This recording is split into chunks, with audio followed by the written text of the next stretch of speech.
तुमची कशी बहे झाली त्या सांगा. या संदर्भाने आज निवडणूक निर्णय अधिकारी सन्मान्य निवडणूक निर्णय अधिकारी यांनी छाननीची प्रक्रिया जी आहे तर ती या ठिकाणी आज ठेवलेली होती.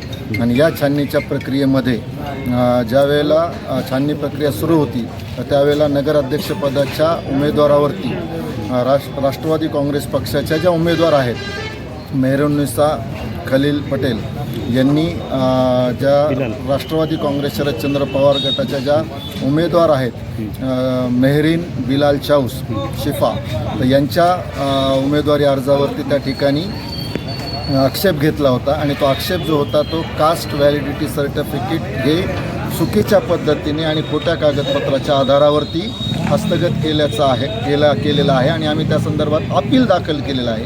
असा त्यांचा जो आक्षेप घेण्याचा जो विषय आणि कारण होता तो तेवढा होता. आणि त्यामध्ये मग आम्ही त्या संदर्भाने बीड येथे आक्षेपार्ज कास्ट सर्टिफिकेटसाठी आम्ही अर्ज दिलेला होता आणि तो रितसर आम्ही मागे घेतलेला आहे. आणि याबाबतची पूर्ण कल्पना जिंतूर SDO साहेबांना देखील आम्ही दिलेली आहे. त्या संदर्भातली कागदपत्र तसंच तिथं देखील आम्हाला काही अडचणी तांत्रिक स्वरूपामध्ये कास्ट सर्टिफिकेट घेण्यासाठी येत होत्या. तर त्या संदर्भाने आम्ही निवडणूक निर्णय अधिकाऱ्यांकडे आणि मान्य आयुक्त साहेब नगर विकास विभाग नगर परिषद विभाग यांच्याकडे सुद्धा आम्ही अर्ज केला होता. तर त्याची दखल निवडणूक निर्णय इलेक्शन कमिशन स्टेट इलेक्शन कमिशनने महाराष्ट्राच्या राज्य निवडणूक आयोगाने घेतली आणि त्याच्या आयुक्त साहेबांनी आणि नगर परिषद